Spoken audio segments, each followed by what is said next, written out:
Is South Africa facing a water crisis or a water infrastructure crisis?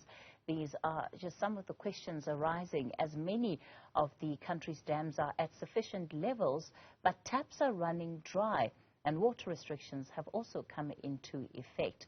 Let's discuss this further with Professor Tracy-Lynn Field, who's with the University of the Witwatersrand.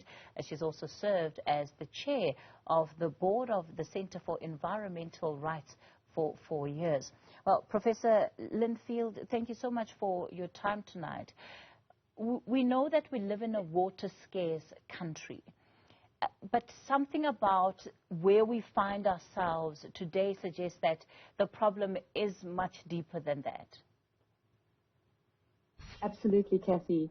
So I tend to think of our water crisis along 3 dimensions. There's a biophysical crisis. We live in a water-scarce country, and the availability of water sometimes is too much, sometimes is too little.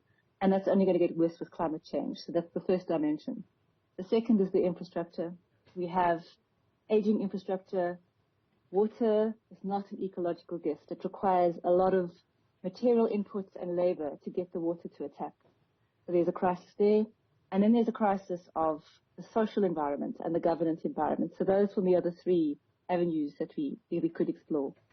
When we talk about availability, what does that mean, I suppose, for this moment that we're in 2023, going into the summer months? Should we be anticipating a season where we do have a situation where demand simply outstrips supply? Yes, that is a problem in many municipalities. And one must remember, in terms of the way that the right to water is understood, it's always a case of physical availability, but then also economic availability. So even if the water is physically available, people may not be able to pay, or they may be unwilling to pay. But the problems around the infrastructure are huge. For example, in some municipalities, if we're looking at non-revenue water, it's over 50%. In some municipalities, up to 73%. So that is, the water's there, but it's not reaching the household because the distribution network is not properly maintained. There have been a lot of commitments over the years, Prof, to try and fix this problem of water losses in municipalities.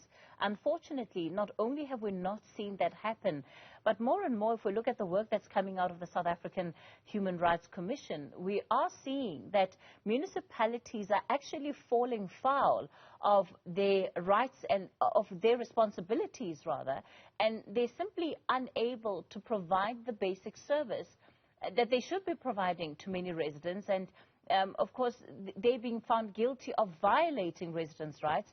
A classic example would be what we saw last week with KZN and that Human Rights Commission report that has found municipalities there guilty of exactly that. But they're not the only ones.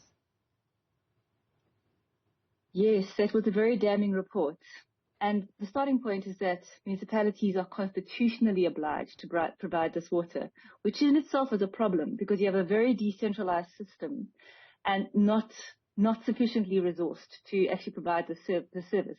On the other hand, there are hundreds of millions and tens of millions of rands every year allocated to providing new infrastructure, upgrading, renewing. The operational budgets in many of the municipalities we're seeing that enough money is actually collected to cover the operational budget, but not enough to cover the capital expenditure that is required. So I think it's important to underscore that this is a systemic problem. The actual broader constitutional scheme that we have for water services might be something we have to relook if we want to look at the sustainability of the system, because it's not sustainable over the long term.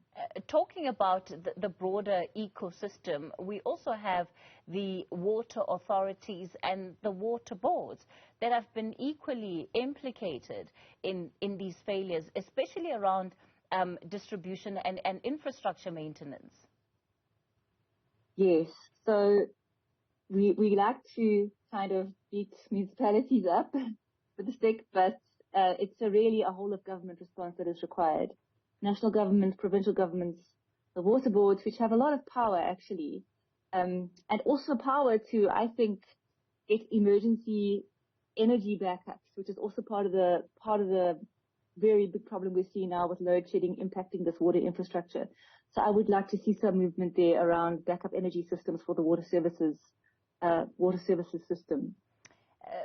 Prof, I get nervous when you talk about it needs a whole of government approach, because all that suggests sometimes is that it's going to take a lot longer to get to the solution, simply because of the inefficient state that some aspects of our government find itself in right now. So what does this mean for residents that are sitting tonight for weeks on end without water, that are anticipating further water restrictions?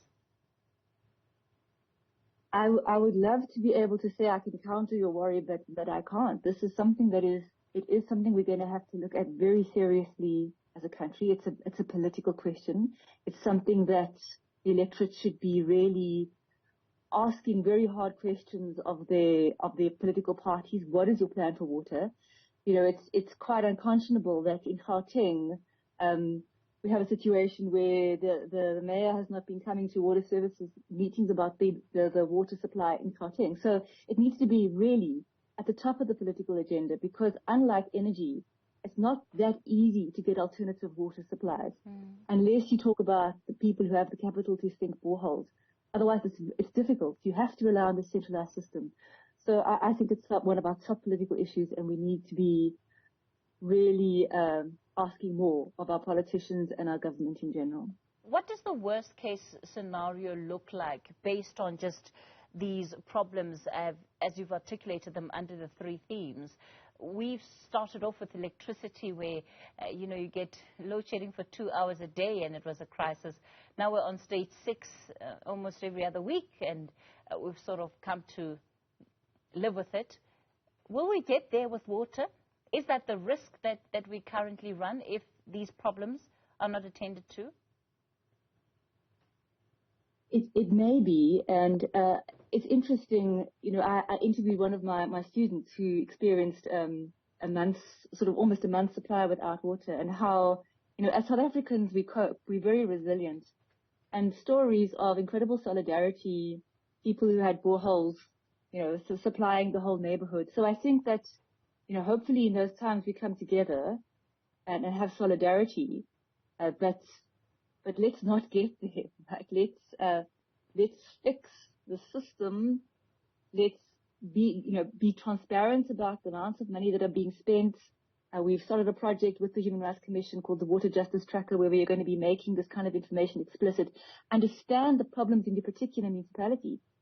Sometimes it's a case of a dam that is filtered up. Sometimes it's illegal connections. It's not the same for every municipality. So our citizens need to all become much more involved. There should be, there's a water services plan that the municipality should be producing. There are audit reports that should be auditing of water samples that should be taking place. So we actually need to become all more aware and more involved in the water services function in our country. All right. Professor Tracy-Lynn Field, thank you so much for your time.